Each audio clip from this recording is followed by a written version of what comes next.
ان کا پتہ نہیں چل سکا، بلکہ آپ کی ایک امریکن دوست نے بھی ان کے بارے میں لا علمی کا اظہار کیا، حالانکہ وہ کافی بڑی عہدیدار ہے۔ اس نے معنی خیز انداز میں جینیفر کا ذکر کر کے مجھے یہ باور کروانے کی کوشش کی تھی کہ وہ میرے جینی سے تعلق کو اچھی نظر سے نہیں دیکھ رہی تھی۔ میں نے پوچھا، تمہاری اس ساری کہانی سے کیا نتیجہ نکلتا ہے؟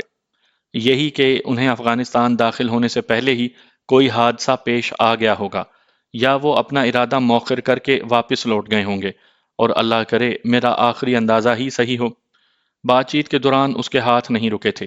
دیسی گھی میں پراٹھے بنا کر اس نے 4 انڈے فرائی کیے، اور گائے کی تازہ دودھ کی گاڑھی چائے بنا کر اس نے خالص دیہاتی اور گھر کا ناشتہ تیار کر دیا تھا۔ بعد میں بات کرتے ہیں۔ میں ناشتے کے برتن اٹھا کر بیٹھک کی طرف بڑھ گیا۔ چچا شمریز خان کمانڈر عبدالحق کے سامنے بیٹھا تھا۔ ناشتہ کر کے میں نے برتن اٹھائے اور گھر میں گھس گیا۔ یوں محسوس ہو رہا تھا جیسے وہ میرا اپنا ہی گھر ہو۔ رنڑا اور سمر خان جاگ گئے تھے۔ میں ان کے لائے ہوئے تحائف ان کے حوالے کرنے لگا۔ اس میں شک نہیں کہ تحائف کو محبت بڑھانے میں ایک خاص مقام حاصل ہے۔ تحفہ پانے والے کو یہ احساس ہوتا ہے کہ وہ تحفہ لانے والے کے لیے کتنا اہم اور خاص ہے، اور یہ کہ تحفہ لانے والے نے اسے نظروں سے اوجھل ہونے کے بعد بھی یاد رکھا ہے۔ گلگارے اور شمریز چچا کے لیے بھی میں نے تحائف خریدے تھے۔ گلگارے کے بدن پر مجھے وہی لباس نظر آ رہا تھا جو 2 ہفتہ پہلے میں نے کسی اور کے ہاتھ بھجوایا تھا۔ دن کا زیادہ وقت میں نے گلگارے، رنڑا اور سمر خان کے ساتھ ہی گزارا تھا۔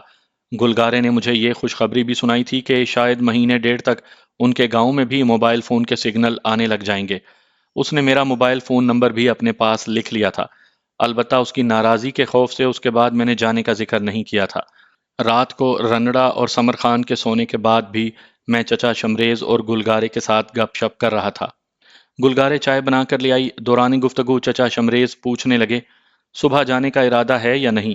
میں نے گہرا سانس لے کر گلگارے کی طرف دیکھا، جو بظاہر بے نیازی سے چمڑے کے بوٹوں کو گھور رہی تھی جو میں اس کے لیے لے کر آیا تھا۔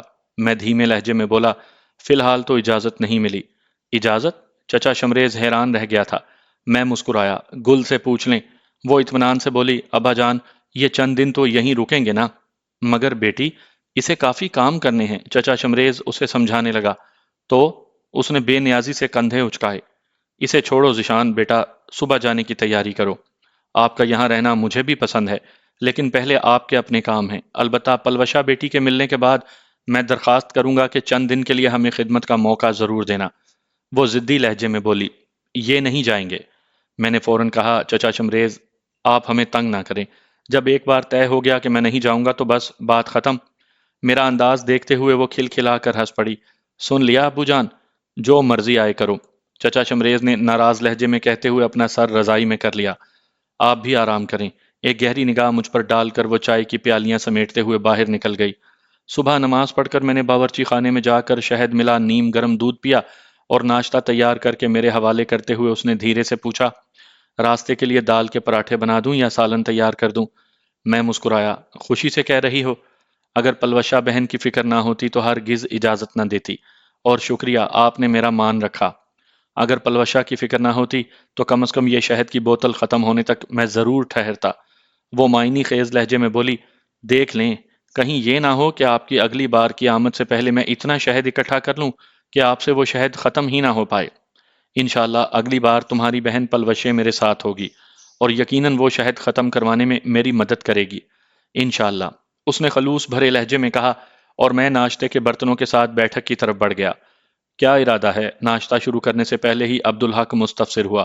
میں نے کہا، بس راستے کے لیے کھانا تیار ہو رہا ہے۔ اور وہ رات والی گفتگو کا کیا ہوا؟ چچا شمریز مستفسر ہوئے۔ منا لیا ہے، پلوشا کی گمشدگی پر وہ بھی پریشان ہے، بس یوں ہی اپنی اہمیت جتانا چاہتی تھی۔ ناشتے کے بعد ہم جانے کے لیے تیار تھے۔ گلگارے نے دال کے پراٹھے بنا کر کپڑے میں باندھ دیے تھے۔ تمام نے دکھی دل سے مجھے الوداع کہا تھا۔ سب سے آخر میں گلگارے میرے قریب آئی۔ پلوشا بہن کے ملتے ہی یہاں آنا ہوگا۔ انشاءاللہ کوشش کروں گا۔ اکیلے نہیں، ان کے ساتھ۔ اس نے انگلی کھڑے کرتے ہوئے مجھے تنبیہ کی۔ ہاں، اس کے ساتھ گل۔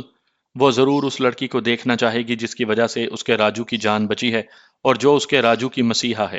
اپنا خیال رکھنا، اللہ پاک آپ کو اپنے حفظ و امان میں رکھے۔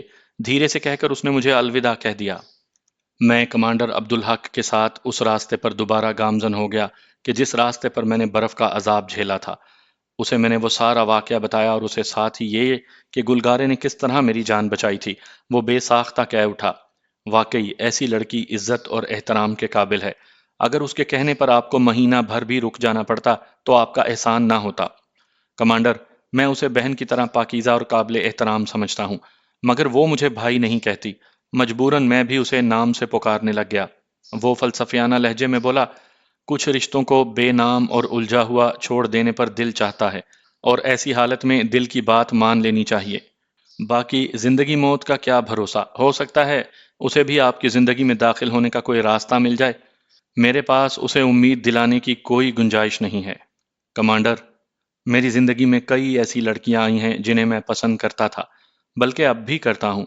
گل بھی ان میں سے ایک ہے، خوبصورت، شریف، مخلص، سلجھی ہوئی، لیکن باخدا پلوشا وہ واحد لڑکی ہے جسے میں نے دل کی گہرائیوں سے چاہا ہے، محبت کی ہے، اور جو مجھے اتنی ہی ضروری لگتی ہے جتنا کہ سانس لینا ضروری ہوتا ہے۔ 2-3 بار مجھ پر ایسا وقت بھی بیتا کہ میں اپنے آخری سانس گن رہا تھا۔ ان لمحات میں بھی وہ مجھے نہ بھولی۔ وہ مسکرایا۔ پلو خان کی تو کیا ہی بات تھی، بہت ہی ہونہار اور لائق شاگرد تھا۔ ہر چیز کو اتنی جلدی سمجھ جاتا تھا کہ بعض اوقات ہم اساتذہ حیران رہ جاتے تھے۔ خالی ہاتھ لڑائی کرنا، ہتھیار چلانا، پڑھائی لکھائی، مختلف زبانیں سیکھنا، چھاپا مار کاروائی کے منصوبے بنانا، گاڑی چلانا، یہاں تک کہ جسم میں لگی ہوئی گولی کو خنجر کی نوک سے یوں صفائی سے نکال لیتا تھا کہ یقین مانو اس طرح سے تو ہم بھی یہ کام نہیں کر پاتے تھے۔ سب استادوں کا چہیتا شاگرد تھا۔ اللہ پاک اس پر اپنی رحمت برسائے اور اس کی تمام منازل کو آسان فرمائے۔ میں معترض ہوا، وہ فوت تو نہیں ہوئی یار کہ اس کی مغفرت کی دعا شروع کر دی؟ عبدالحق کے چہرے پر پھیکی مسکراہٹ نمودار ہوئی، مگر اس نے کچھ کہنے سے گریز کیا۔ دوپہر کو ایک چشمے کے کنارے بیٹھ کر کھانے کی پوٹلی کھولی۔ اس میں ایک طے شدہ کاغذ دیکھ کر کمانڈر عبدالحق نے میری طرف بڑھا دیا۔ یقیناً یہ آپ کے لیے ہوگا۔ وہ گلگارے کا خط تھا۔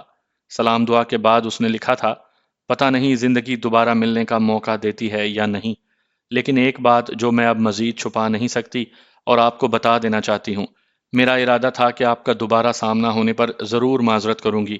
آپ آئے اور چلے بھی گئے، لیکن مجھے ہمت نہ ہو سکی۔ البتہ کاغذ قلم نے مجھے یہ ہمت عطا کر دی ہے۔ اس دن رات کو مورچے میں انجانے میں یا غلطی سے آپ کے قریب نہیں ہوئی تھی۔ ہو سکے تو مجھے معاف کر دینا۔ امید ہے اگلی ملاقات تک آپ یہ بات بھلا چکے ہوں گے اور میری بہن پلوشا سے بھی اس بات کا ذکر نہیں کریں گے۔ میں نہیں چاہتی کہ پلوشا بہن کے دل میں میرے بارے میں کوئی غلط فہمی جڑ پکڑ لے۔ پلوشا مجھے رنڑا کی طرح ہی پیاری ہے۔ اس کے علاوہ نصیر خان بار بار ابو جان کے پاس اپنے بیٹے کے لیے میرا رشتہ مانگنے آ رہے ہیں۔ اس کا بیٹا فخر الاسلام خان ایک اچھا اور سلجھا ہوا نوجوان ہے۔ ابو جان بھی یہ رشتہ گنوانا نہیں چاہتے۔ میرا خیال ہے ہاں کر دیتی ہوں، کیونکہ خواہ مخواہ کی امیدیں باندھنا کوئی صحت مندانہ روش نہیں ہے۔ ہر لڑکی پلوشا بہن کی طرح خوش قسمت نہیں ہوتی۔ اسی طرح کوئی بھی اچھے خاندان کی لڑکی اپنی چھوٹی بہن کا گھر اجاڑ کر یقیناً اپنا گھر نہیں بسانا چاہے گی، اور میں بھی اپنے آپ کو اچھے خاندان کا ہی سمجھتی ہوں۔ باقی مجھے یقین ہے کہ میرے ہاں کرتے ہی وہ ایک ماہ کے اندر اندر شادی پر زور دیں گے۔ فخر الاسلام خان مجھ سے بہت محبت کرتا ہے، اور میں نے سوچ لیا ہے کہ ایک محبت بھرے دل کو توڑنا بالکل ہی غلط ہوگا۔ آپ کو پہلے سے بتا رہی ہوں، چند دنوں تک میں کسی اور کے نام سے منسوب ہو جاؤں گی۔ اگر میری شادی میں پلوشا بہن کے ساتھ شرکت کی تو میرے دل میں کوئی گلہ نہیں بچے گا۔ خدا حافظ، آپ کی چھوٹی بہن رنڑا کی باجی گل۔ میرے گل کہنے پر وہ خود کو گل ہی کہنے لگ گئی تھی۔ مجھے خط پڑھتا دیکھ کر کمانڈر عبدالحق آگ جلانے لگ گیا تھا۔ خط پڑھ کر میں نے آگ میں پھینک دیا۔ گلگارے کا وہ راز میں نے سینے میں دفن کر لیا تھا۔ اپنی محسن کی یہ بات کسی کو بیان کر کے میں اس کے کردار کو ہلکا نہیں کر سکتا تھا۔ یہ اس کی اخلاق کی جرت تھی کہ اس نے اعتراف کر لیا تھا۔ باقی اس کی ذو معنی گفتگو، آنکھوں میں چھپی التجا اور اس کے انداز دیکھ کر مجھے پہلے سے اس کے دل میں چھپے جذبات معلوم ہو گئے تھے، اور اب تو اس نے خط میں کھل کر اعتراف بھی کر لیا تھا، لیکن اس کے ساتھ اس نے اپنے ہوش مندانہ فیصلے سے مجھے خوش بھی کر دیا تھا۔ کھانے اور گرم قہوے سے لطف اندوز ہونے کے بعد ہم نے ظہر کی نماز پڑھی اور دوبارہ کمر باندھ لی، اور پھر رات کو بھی رکے بغیر چلتے رہے۔ صبح کی اذان کے وقت ہم انگور اڈے پہنچ گئے تھے۔ کمانڈر نصر اللہ خوجل خیل نے ہمیں بڑے خلوص سے خوش آمدید کہا تھا۔ ساری رات چلنے کی وجہ سے ہم تھکن محسوس کر رہے تھے، لیکن ہمارا ارادہ آرام کرنے کا بالکل نہیں تھا۔ چچا نصر اللہ خوجل خیل کے پاس ناشتہ کر کے ہم گپ شپ کرنے لگے۔ ان کے پاس ہمارے لیے کوئی خوشخبری موجود نہیں تھی۔ کمانڈر اسلام کے بارے معلوم ہوا تھا کہ وہ پلوشہ اور سردار کے بارے میں پوچھ گچھ کرنے کے لیے ان کے پاس آیا تھا۔ اس کے بعد اس کی کوئی خبر نہیں تھی۔ مجھے کچھ سمجھ میں نہیں آ رہا تھا کہ کیا کروں۔ البتہ کمانڈر عبدالحق نے مجھے زبردستی ساتھ چلنے کو کہا۔ اس کا کہنا تھا کہ میں ایک بار اپنے سینئرز سے ملاقات کر لوں، مجھ پر لگے الزامات کے ثبوت ملنے کے بعد میرے لیے کیا طے کیا جانے تھا، اس کا سامنا کر لوں، اس کے بعد میں آرام سے پلوشہ کو تلاش کر سکتا تھا۔ مجھے اس کی بات ماننی پڑی اور ہم چچا نصر اللہ سے اجازت لے کر ویگن اڈے کی طرف بڑھ گئے۔ ان سے لی ہوئی کلاشنکوف میں نے ان کے پاس ہی چھوڑ دی تھی، کیونکہ وہ میں اپنے ساتھ آگے تو نہیں لے جا سکتا تھا۔ ڈیرہ اسماعیل خان پہنچ کر کمانڈر عبدالحق مجھ سے الوداع ہوتے وقت عجیب سے لہجے میں بولے، ذیشان بھائی، مجھے معاف کر دینا یار۔ کیا مطلب؟ میرے چہرے پر حیرانی بھری مسکراہٹ ابھری۔ وہ گلوگیر لہجے میں بولا، ویسے ہی بس دانستہ یا نادانستگی میں کوئی غلطی ہو جاتی ہے نا یار۔ میں اس کی پیٹھ تھپ تھپاتے ہوئے بولا، وہ تو ہر کسی سے ہو جاتی ہے، شاید مجھ سے بھی ہوئی ہو۔ ویگن اڈے سے اس نے پشاور کی گاڑی پکڑی اور میں راول پنڈی روانہ ہو گیا۔ مجھے معلوم تھا کہ گھر جا کر میں نے پھنس جانا ہے، اور گھر والوں نے پلوشہ کے بارے میں پوچھ پوچھ کر میرے دماغ کی لسی بنا دینی ہے۔ اس لیے بہتر یہی تھا کہ میں پہلے اورنگزیب صاحب سے ملاقات کر لیتا۔ ڈیرہ اسماعیل خان سے راول پنڈی تک میں اپنی نیند پوری کرتا رہا۔ صبح کی اذان کے وقت میں پیر ودائی موڑ پر اتر رہا تھا۔ میرا موبائل فون وغیرہ چونکہ اورنگزیب صاحب ہی کے پاس رہ گیا تھا، اس لیے مجھے ایک دکاندار سے فون مانگ کر اورنگزیب صاحب کو کال کرنا پڑی۔ وہ سویا ہوا تھا۔ اس کی نیند میں ڈوبی ہوئی ہیلو میرے کانوں میں گونجی۔ میں نے فوراً کہا، السلام علیکم سر، میں ذیشان بات کر رہا ہوں اور اس وقت میں پیر ودائی موڑ پر کھڑا ہوں۔ وعلیکم السلام، مجھے 20 منٹ لگیں گے۔ ان کی آواز سے غنودگی غائب ہو گئی تھی۔ میں وہیں پر ان کا انتظار کرنے لگا۔ وہ بتائے گئے وقت سے 2 منٹ پہلے پہنچ گئے۔ پرتپاک انداز میں مجھ سے چھاتی ملاتے ہوئے انہوں نے میری پیٹھ تھپکی اور میں ان کے ساتھ روانہ ہو گیا۔ ویسے وہ ثبوت تمہیں خود لانے چاہیے تھے۔ کار آگے بڑھاتے ہی انہوں نے سوال کیا۔ بس سر، ایک چھوٹے سے کام کے لیے وہیں رہ گیا تھا، اس لیے کسی اور کے ہاتھ بھجوانے پڑے۔ وہ مسکرائے۔ تمہارا چھوٹا کام کسی کے سر میں گولی اتارنا ہی ہو سکتا ہے؟ کچھ ایسا ہی سمجھیں سر۔ میرے لبوں پر پھیکی مسکراہٹ نمودار ہوئی۔ تمہاری کہانی تو تفصیل سے سنوں گا، فی الحال یہ سن لو کہ تم پر لگے الزامات تو صاف ہو گئے ہیں، لیکن مجھے بے ہوش کر کے تم نے بھاگنے کی جو غلطی کی ہے اس کا مقدمہ ابھی تک باقی ہے۔ یہ کہتے ہوئے وہ کھل کھلا کر ہنس پڑے تھے۔ میں ترکی با ترکی بولا، ایک فیلڈ ایجنٹ سے ایسی چھوٹی موٹی غلطیاں تو ہوتی رہتی ہیں سر۔ ہاں، مگر سزا کا سامنا تو کرنا پڑتا ہے نا۔ انہوں نے کار اپنے گھر کی طرف موڑ دی تھی۔ ناشتہ کروا کر انہوں نے مجھے آرام کا مشورہ دیا۔ آرام دہ بستر پاتے ہی میں سو گیا تھا۔ مسلسل 2 راتوں سے مجھے بستر نصیب نہیں ہوا تھا۔ دوپہر کے 11 بجے جگا کر انہوں نے مجھے تیار ہونے کا حکم دیا۔ میرے ناپ کی وردی اور بوٹوں وغیرہ کا بندوبست انہوں نے کر دیا تھا۔ 12 بجے مجھے کرنل احمد کے سامنے پیش کیا گیا۔ کرنل صاحب کو ساری بات اورنگزیب صاحب تفصیل سے بتا چکے تھے۔ میرے سابقہ کارناموں کو دیکھتے ہوئے اور میری مجبوری کو مد نظر رکھ کر انہوں نے مجھے خالی وارننگ دینے پر اکتفا کیا تھا۔ اس کے ساتھ ہی انہوں نے مجھے واپس اپنی یونٹ میں بھیجنے کا حکم بھی دے دیا تھا۔ اتنی آسانی سے جان چھوٹنے پر میں نے اللہ پاک کا شکر ادا کیا تھا۔ البتہ میری اپنی یونٹ کے کرنل صاحب تک بھی یہ باتیں تحریری صورت میں بھجوا دی گئی تھیں۔ نامعلوم ان کا کیا فیصلہ ہوتا، اور مجھے لگ بھی یہی رہا تھا کہ کرنل احمد نے میری سزا وغیرہ کا تعین میری یونٹ کے کرنل صاحب کی ثواب دید پر چھوڑ دیا تھا۔ یہاں پر آرمی کے قانون وغیرہ کے متعلق اس لیے کچھ بتانے سے گریز کر رہا ہوں کہ اس کے نہ جاننے سے نہ تو کہانی پر کوئی اثر پڑنا ہے اور نہ سامعین کے لیے کوئی ایسی معلومات جاننا فائدہ مند ہے۔ اس لیے یہ سطور میں نے بالکل ہی اجمالاً بتائی ہیں۔ حالانکہ اپنے مقدمے میں میں کئی منٹ ضائع کر سکتا تھا، لیکن یہ ایک بوریت بھری کاروائی کا تذکرہ ہوتا۔ آرمی میں ایک یونٹ سے دوسری یونٹ میں تبدیلی پر چند دن کی چھٹی ضرور ملتی ہے، جسے جوائننگ ٹائم کہتے ہیں۔ سر، موو آرڈر پر جتنی زیادہ چھٹی دے سکتے ہیں دے دینا۔ کرنل صاحب کے دفتر سے باہر آتے ہی میں اورنگزیب صاحب کو مخاطب ہوا۔ دے دوں گا، مگر کرنا کیا ہے لمبی چھٹی کا؟ وہ مستفسر ہوئے۔ میں صاف گوئی سے بولا، سر میری بیوی پلوشہ کا اب تک پتہ نہیں چلا، اس کی تلاش میں جانا چاہتا ہوں۔ یوں بھی اورنگزیب صاحب کے ساتھ میرا تعلق سینئر جونیئر کے علاوہ بھی کچھ بن چکا تھا، اس لیے میں ان سے کوئی بات خفیہ نہیں رکھنا چاہتا تھا۔ کیا؟ ان کے چہرے پر حیرانی ابھری۔ جی سر، سردار خان اور پلوشہ بھی میری بے گناہی کے ثبوت ڈھونڈنے گئے تھے۔ شاید سردار خان کو تو بھگوڑا ظاہر کر دیا گیا ہو، اس کی چھٹی تو کب کی ختم ہو چکی ہوگی۔ اورنگزیب صاحب میری بات کا جواب دیے بغیر مجھے ساتھ لے کر اپنے دفتر میں داخل ہوئے۔ مجھے بیٹھنے کا اشارہ کر کے انہوں نے انٹرکام اٹھا کر کلرک کو میرا یونٹ واپسی کا موو آرڈر تیار کرنے کا حکم دیا، اور ساتھ ہی یہ بھی بتا دیا کہ جوائننگ ٹائم 29 دن بھر دے۔ وہ زیادہ سے زیادہ اتنی چھٹی ہی دے سکتے تھے۔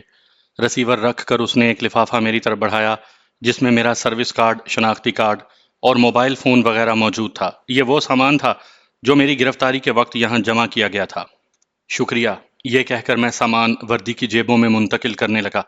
وہ گھمبیر لہجے میں بولے، سردار اپنے گھر میں ہے، حادثے میں اس کی دائیں ٹانگ ٹوٹ گئی تھی، اس حادثے کی وجہ سے اسے بھی واپس یونٹ بھیج دیا گیا ہے۔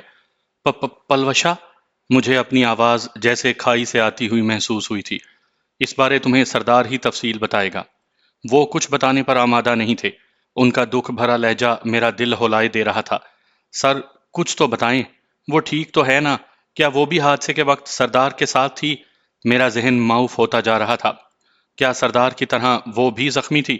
اگر ایسا تھا تو مجھے گھر والوں نے کیوں نہیں بتایا تھا؟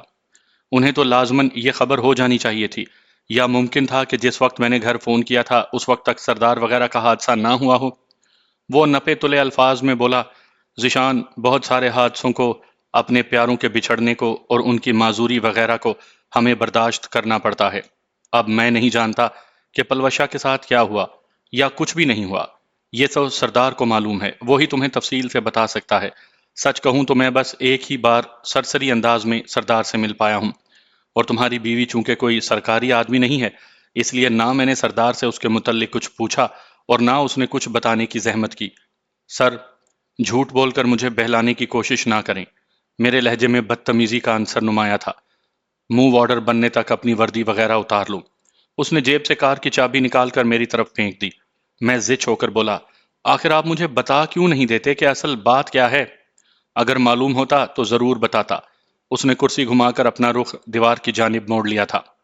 ایک لمحہ سوچنے کے بعد میں ان کے دفتر سے نکل آیا۔ ان کے گھر پہنچ کر میں نے جلدی جلدی وردی اتار کر کپڑے پہنے اور پھر اپنا سامان سمیٹ کر وہاں سے نکل آیا۔ واپسی پر میرا موو آرڈر تیار ہو چکا تھا۔ موو آرڈر مجھے پکڑاتے ہوئے اورنگزیب صاحب کہنے لگے، کار کی چابی اپنے پاس رکھو، بعد میں واپس کر دینا، میں فی الحال سرکاری گاڑی پر گزارا کر لوں گا۔ شکریہ وغیرہ ادا کرنے کا تکلف کیے بغیر میں ان سے مصافحہ کر کے کار کی جانب بڑھ گیا۔ میرے ڈرائیونگ سیٹ پر بیٹھتے ہی وہ جھک کر نصیحت کرتا ہوا بولا، احتیاط سے جانا، تیز رفتاری سے ماضی میں ہوا کام تو تبدیل نہیں ہو سکے گا، البتہ تم خود ماضی بن جاؤ گے۔ جی سر، کہتے ہوئے میں نے کار موڑ لی۔ موبائل فون کی بیٹری بند پڑے پڑے ختم ہو چکی تھی۔ سب سے پہلے میں نے اے ٹی ایم سے ضرورت کے مطابق رقم نکالی اور پھر ایک نیا موبائل فون خرید کر اپنا سم کارڈ اس میں منتقل کر دیا۔ ایک ایزی لوڈ کی دکان سے سم کارڈ ریچارج کر کے میں فوراً سردار کو کال کر رہا تھا۔ اسپیکر سے آپ کا مطلوبہ نمبر کسی کے استعمال میں نہیں ہے کہ بےہودہ وہ خبر سن کر میں ابو جان کا نمبر ملانے لگا۔ چونکہ اس بار میں ذاتی نمبر سے کال کر رہا تھا، تبھی انہوں نے میرا نام پوچھنے کی ضرورت محسوس نہیں کی تھی۔ السلام علیکم ذیشان بیٹا۔ گھنٹی وصول کرتے ہی ابو جان کی مشفق آواز میرے کانوں میں پڑی۔ وعلیکم السلام ابو جان، کیسے ہیں آپ؟ بالکل ٹھیک ہوں بیٹا، باقی تمام بھی خیریت سے ہیں، بس تم دونوں کی کمی محسوس ہو رہی ہے۔ ان کی بات سن کر میرا سانس رکنے لگا تھا۔ آخر کوئی تو بات تھی کہ سردار نے گھر میں پلوشا کے متعلق کچھ بھی نہیں بتایا تھا۔ اسی طرح اورنگزیب صاحب بھی کچھ بتانے پر راضی نہیں تھے، یا شاید سچ مچ انہیں کچھ معلوم ہی نہیں تھا۔ چپ کیوں ہو گئے بیٹا؟ مجھے خاموش پا کر ابو جان مستفسر ہوئے۔ بس میں یہ اطلاع دے رہا تھا کہ کل تک انشاءاللہ میں گھر پہنچ جاؤں گا، باقی گپ شپ ملنے پر ہوگی۔ پلوشا بیٹی تمہارے ساتھ ہے؟ انہوں نے اشتیاق بھرے لہجے میں پوچھا۔ گھر آ کر بات کرتے ہیں ابو جان، اس وقت میں ڈرائیونگ کر رہا ہوں۔ اس وقت میں ہاں نہ کی حالت میں نہیں تھا۔ ٹھیک ہے بیٹا، اپنا خیال رکھنا۔ انہوں نے رابطہ منقطع کر دیا۔ موبائل فون بند کر کے میں نے ساتھ والی سیٹ پر پھینکا اور خود کو تسلی دینے کے لیے کچھ بہتر سوچنے کی کوشش کرنے لگا، جو اس وقت ممکن نہیں لگ رہا تھا۔ ہر سوچ میرے دل کو بٹھائے جا رہی تھی۔ کیا مجھے معذور پلوشا منظور تھی؟ میں نے دل سے پوچھا، جس کا جواب نہایت واضح ملا۔ دل و جان سے منظور ہے، بس وہ زندہ ہونی چاہیے، میں ساری زندگی اس کی خدمت کروں گا۔ اچانک ہی میرے دماغ میں کمانڈر عبدالحق کی زوم آئینی گفتگو گونجنے لگی۔ اس نے سرسری انداز میں پلوشا کے لیے مغفرت کی دعا بھی کر دی تھی۔ پھر گلگارے کے ذکر پر یہ کہنا کہ زندگی موت کا کیا بھروسہ، ہو سکتا ہے اسے بھی آپ کی زندگی میں داخل ہونے کا کوئی راستہ مل جائے۔ ڈیرہ اسماعیل خان میں مجھ سے الوداع ہوتے وقت اس نے معافی بھی مانگی تھی۔ رسمی معذرت اور کسی غلطی پر معذرت چاہنے میں زمین آسمان کا فرق ہوتا ہے۔ اور اس وقت اس کا انداز رسمی معذرت والا نہیں تھا۔ اس کا صاف مطلب یہی تھا کہ اسے پلوشہ کے ساتھ پیش آنے والے حادثے کے بارے میں معلوم تھا، لیکن اس نے جان بوجھ کر مجھے لا علم رکھا تھا، اور یہی وجہ تھی کہ اس نے میری واپسی پر زور دیا تھا۔ یہ بھی ممکن تھا کہ اسے اس بارے نک سٹیورٹ کی موت سے پہلے ہی پتہ چل گیا ہو، اور مجھے ذہنی انتشار سے بچانے کے لیے اس نے یہ خبر اپنے تک محدود رکھی ہو اور بعد میں شرمندگی کی وجہ سے اظہار نہ کر سکا ہو۔ ان تمام الجھنوں سے مجھے سردار خان ہی نکال سکتا تھا۔ میں ایک بار سردار کے گھر جا چکا تھا، اور اس وقت جو میری دماغی حالت تھی، اس کے بعد اورنگزیب صاحب کی نصیحت پر عمل کرنا ایک مذاق ہی تھا۔ راولپنڈی سے سردار کے گاؤں تک میں 2.5-3 گھنٹوں میں پہنچ گیا تھا۔ اس کے گھر کے سامنے کار روک کر میں نیچے اترا۔ سپہر کے 6 بج رہے تھے۔ دروازے پر دستک دیتے ہی ایک چھوٹا سا لڑکا دروازے پر آیا۔ میں نے پوچھا، سردار خان گھر پر ہے؟ اس نے اسپات میں سر ہلایا۔ ہاں مامو جان گھر پر ہی ہیں۔ اس کے ساتھ ہی اس نے اندر کی طرف رخ موڑ کر ہانک لگائی، مامو جان آپ کا مہمان ہے۔ دروازے کی طرف کھٹ پٹ کی آواز آئی، جیسے کوئی بیساکھیوں پر چل رہا ہو۔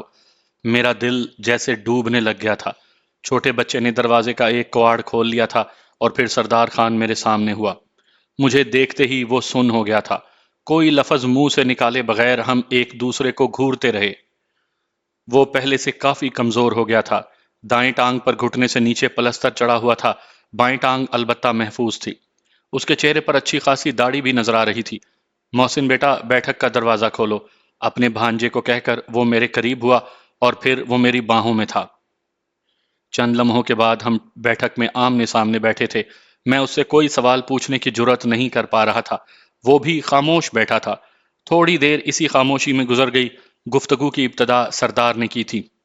لیزونا کی کال آئی تھی، وہ پاکستان آنے کے لیے تیار ہے، شاید مہینے ڈیڑھ تک یہاں پہنچ جائے۔ یہ خوشی کی خبر سناتے ہوئے مجھے لگ بھی رہا تھا کہ جیسے وہ رو رہا ہو۔ میں خاموش بیٹھا رہا۔ وہ دوبارہ بولا، اس نے نوکری سے استعفیٰ دے دیا ہے اور اب پاکستان آنے کے لیے کاغذی کارروائی کر رہی ہے۔ اس کی یہ باتیں ایک ایسی ہی کوشش لگ رہی تھی جیسے بلی کو دیکھ کر کبوتر آنکھیں بند کر کے جان بچانے کی کوشش کرتا ہے۔ اسی وقت اس کا کم سن بھانجا ٹرے میں شربت کا جگ اور 2 خالی گلاس رکھے اندر داخل ہوا۔ بڑی مشکل سے اس نے ٹرے اٹھائی ہوئی تھی۔ ٹرے میز پر رکھ کر وہ باہر نکل گیا تھا۔ مجھے سخت پیاس محسوس ہو رہی تھی، مگر میں نے جگ کو ہاتھ بھی نہیں لگایا تھا۔ کیا ہوا تھا؟ میرے منہ سے پھنسی پھنسی آواز برآمد ہوئی۔ ابھی تک مجھے یہ پوچھنے کی ہمت نہیں ہوئی تھی کہ پلوشہ کہاں اور کس حال میں ہے۔ میں کچھ دیر مزید خود کو خوش فہمی میں مبتلا رکھنا چاہتا تھا۔ میری بات سن کر سردار کسی گہری سوچ میں کھو گیا تھا۔ میری نظریں زمین پر گڑی تھی، اور دل سے دعائیں نکل رہی تھی کہ سردار کے منہ سے کوئی تسلی آمیز بات نکل جائے۔ وہ کہہ دے کہ بس یار، بڑی مشکل سے ہم دونوں کی جان بچی ہے، یا ہم مرتے مرتے بچے ہیں۔ اس طرح کی کوئی بات سننے کے لیے میرا پورا وجود ہمہ گوش ہو چکا تھا۔ سردار کی خاموشی طول پکڑنے لگی۔ میں نے بھی اسے بولنے پر نہیں اکسایا تھا، بس انتظار کی اذیت کو برداشت کرتا رہا۔ وہ بہت پرعزم تھی۔ اسے مکمل یقین تھا کہ وہ اپنے راجو کی بے گناہی کے ثبوت ضرور حاصل کر لے گی۔ کہتی تھی، سردار بھائی جان دے دوں گی مگر ثبوت حاصل کیے بغیر نہیں لوٹوں گی۔ نصر اللہ خان خوجل خیل کے گھر سے ہمیں تمہارے رکھوائے ہوئے ہتھیار مل گئے تھے۔ کمانڈر نصر اللہ نے افغانستان کے راستے کی طرف ہماری رہنمائی کر دی تھی۔ انگور اڈے سے ہم سرحد تک پہنچے، مگر پھر اس کا ارادہ تبدیل ہو گیا۔ کہنے لگی کہ افغانستان جا کر ٹامک ٹوئیاں مارنے سے بہتر ہے کہ یہاں سے کسی دہشت گرد کے گروپ میں شامل ہو کر وہاں پہنچیں۔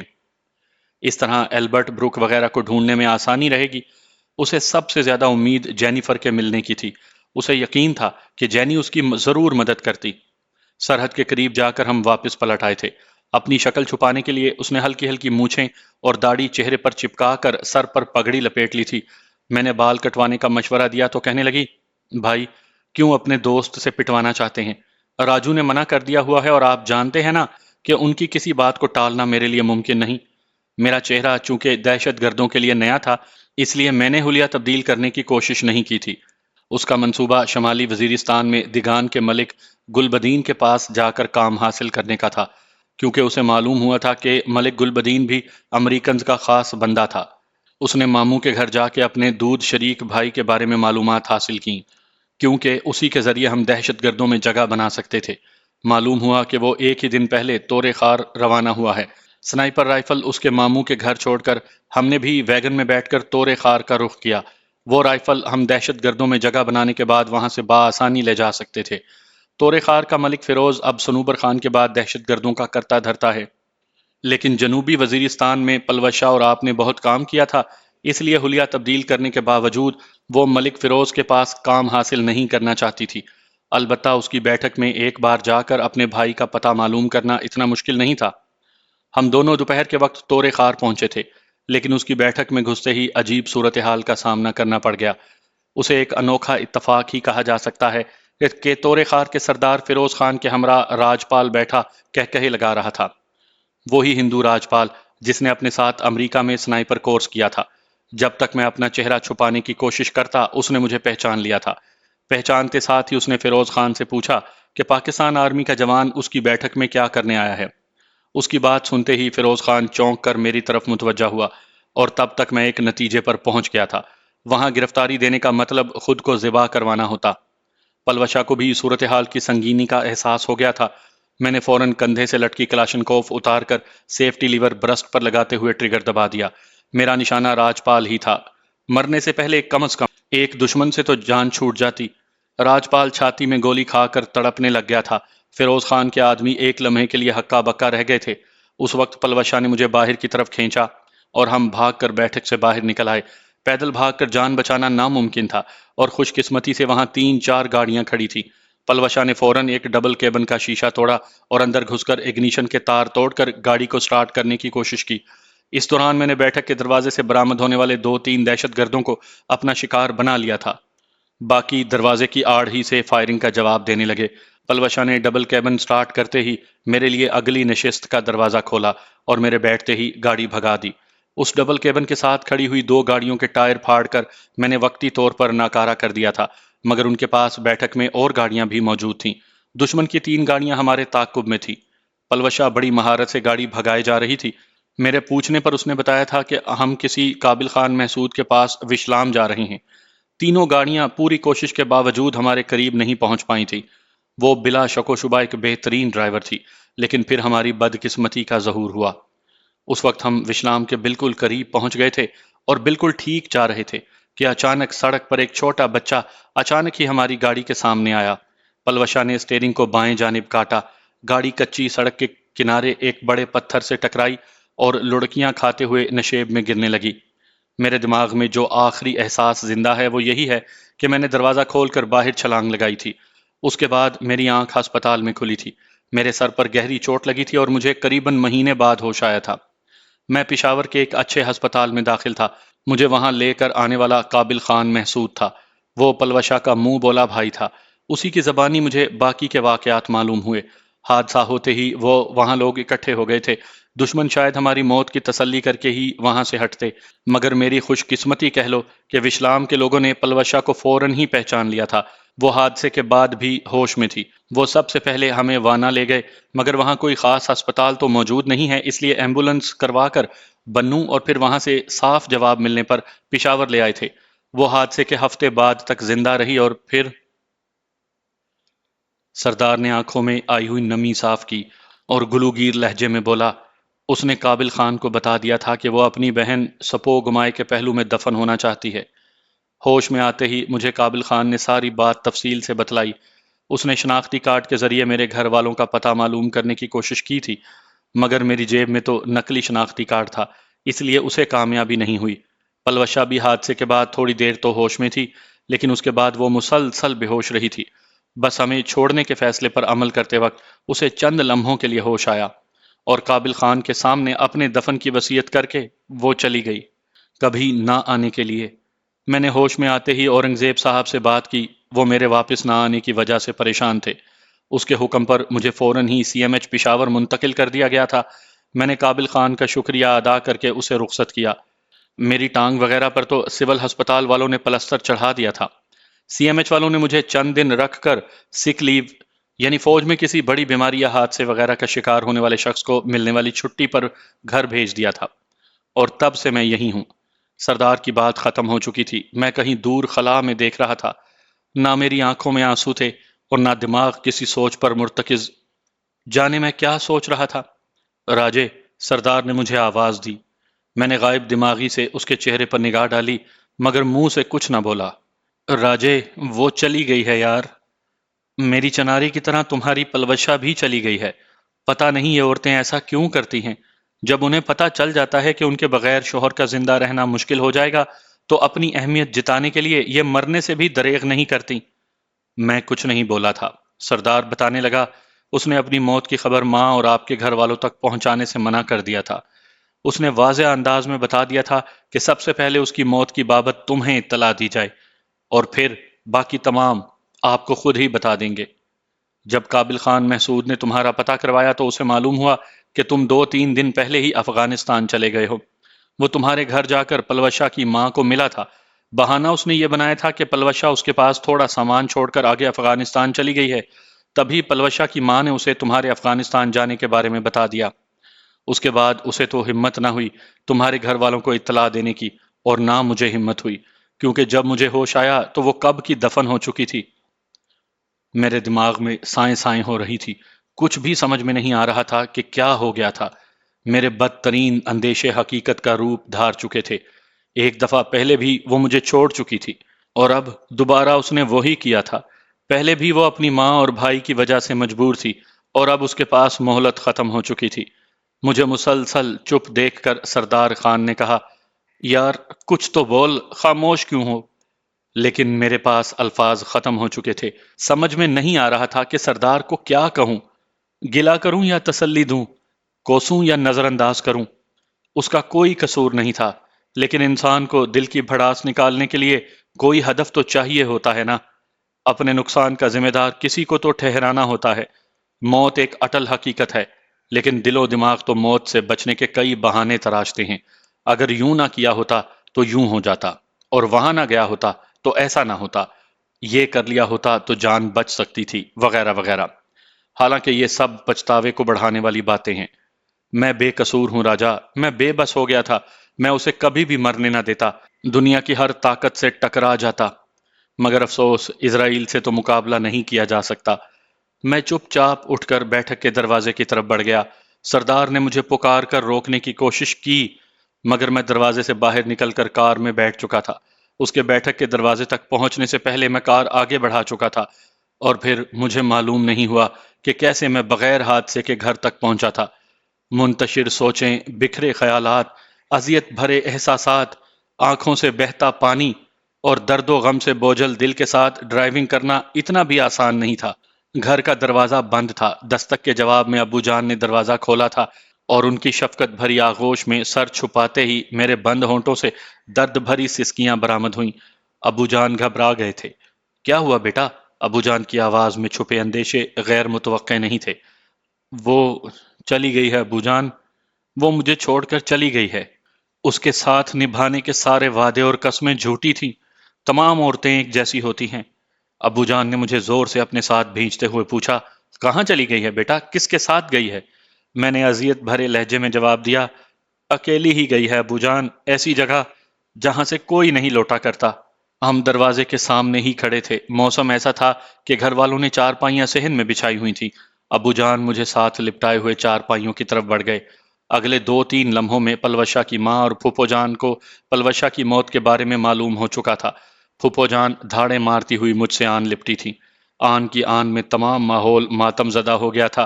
صرف پلوشا کا معصوم بھائی عدیل بے خبر پڑا سو رہا تھا۔ اس کے علاوہ رات بھر کوئی بھی نہیں سویا تھا۔ میں گھٹنوں پر سر ٹیکے بند آنکھوں سے اس کے ساتھ گزرے لمحات کو فلم کی طرح دیکھتا رہا۔ کوئی پل بھی تو مجھے نہیں بھولا تھا۔ جس وقت وہ پہلی بار میرے سامنے آئی، اور جب میں نے آخری بار اسے گلے سے لگاتے ہوئے اس کی کشادہ جبین پر آخری بار مہر محبت ثبت کی، ان لمحات کے درمیان میں موجود ہر لمحہ، ہر پل اور ہر گھڑی میری یادداشت میں محفوظ تھی۔ اس کے پیارے ہاتھوں نے میرے جسم کو جس جس جگہ پر چھوا تھا، اس لمس کی گرمی اب تک تازہ تھی۔ اس کے سانسوں کی مہکتی خوشبو اس وقت بھی میری قوت شامہ محسوس کر سکتی تھی۔ اس کی مدھر آواز میری سماعتوں میں زندہ تھی۔ اس کا چاند سا روشن مکھڑا میری بصارتوں کے سامنے تھا۔ اس کی شوخیاں، شرارتیں، محبت بھرے گلے شکوے، ناز و ادا، کچھ بھی تو نہیں بھولا تھا، اور بھول بھی کیسے سکتا تھا؟ کوئی سانس لینا بھی بھول سکتا ہے کیا؟ میں ایک پل بھی جو بھولوں تجھے تو مر جاؤں۔ تمہاری یاد کا پہرا ہے میرے سانسوں پر۔ صبح کی اذان سن کر ابو جان نے میرے سر پر شفقت بھرا ہاتھ رکھتے ہوئے کہا، نماز پڑھ لو بیٹا، اور میں خاموشی سے غسل خانے کی طرف بڑھ گیا۔ وضو کر کے ہم مسجد کی طرف بڑھ گئے۔ واپسی پر عدیل جاگ گیا تھا۔ مجھے دیکھتے ہی وہ خوشی سے چہکتا ہوا میرے ساتھ لپٹ گیا تھا۔ وہ پلوشا کو بہت پیارا تھا، اور اس کے سرخ و سفید ملائم گالوں کو پلوشا کے حیات آفرین لبوں سے اتصال کی سعادت ہزاروں بار حاصل ہو چکی تھی۔ میں بے ساختہ اسے چومنے لگا۔ اس معصوم کو کچھ پتا نہیں تھا کہ گھر پر کیا قیامت بیت چکی تھی۔ اس نے چھوٹتے ہی اپنی باجی کا پوچھا۔ میں اس کا سوال نظر انداز کرتے ہوئے پوچھنے لگا، میرا بیٹا اسکول جاتا ہے یا نہیں؟ ہاں لالا جان، اسکول تو جاتا ہوں، اور اب مجھے پنجابی میں بات کرنا بھی آ گیا ہے، اس نے فخریہ لہجے میں بتایا۔ تو کس کلاس میں ہو؟ میں اس کا ذہن بٹانے کے لیے مسلسل سوالات کرنے لگا تاکہ اسے سوال کا موقع نہ ملے۔ اسی دوران پھپھو جان اس کے لیے ناشتہ لے آئی تھی۔ پلوشا کی ماں گھٹنوں میں سر دیے گمسم بیٹھی تھی۔ پلوشا اس کی بیٹی نہیں، بیٹا تھا۔ وہ بہت ہمت، جرت اور حوصلے والی تھی۔ اس نے ہمیشہ ماں اور چھوٹے بھائی کی حفاظت کی تھی، اور اب وہ نہیں رہی تھی۔ یقیناً مستقبل کے اندیشے بھی ان کے ذہن میں موجود ہونا تھے کہ پلوشا کے جانے کے بعد اس کا ہمارے گھر میں رہنے کا کوئی جواز نہیں بنتا تھا۔ یہ اور بات کہ میں انہیں کسی صورت گھر سے دور جانے کی اجازت نہیں دے سکتا تھا۔ پلوشا اپنے چھوٹے بھائی کو اعلیٰ تعلیم دلانے کی خواہش مند تھی، اور اس کی یہ خواہش میں ہر صورت میں پوری کرنا چاہتا تھا۔ پھپھو جان سے ناشتہ لے کر میں عدیل کو ناشتہ کروانے لگا۔ اس نے ایک بار پھر اپنی باجی کے بارے میں پوچھا، جسے میں آئیں بائیں میں ٹال گیا۔ اسے تیار کروا کے میں نے اسکول بھیج دیا۔ دوپہر تک پلوشا کی موت کی خبر پورے محلے میں پھیل گئی تھی۔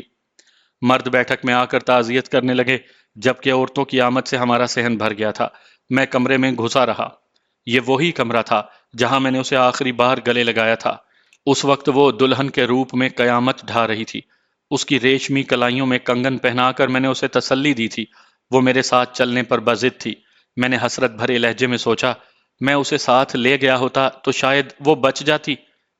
اجلا عروسی کو پھپھو جان نے خوب سجایا تھا، اور اب تک وہ سجاوٹ اسی طرح موجود تھی۔ میرے جانے کے بعد پلوشا نے گھر میں چند دن سے زیادہ نہیں گزارے تھے۔ اس کے باوجود وہ بیڈ اس کے بدن کی خوشبو سے مہک رہا تھا۔ سپہر کو اویس اپنی بیوی ارم کے ساتھ میرے کمرے میں آ گیا۔ میاں بیوی نے دکھی دل کے ساتھ تعزیت کی، مجھے حوصلہ دیا، اور تھوڑی دیر بیٹھ کر ہمدردی بھرے کلمات سے مجھے تسلی دے کر رخصت ہو گئے۔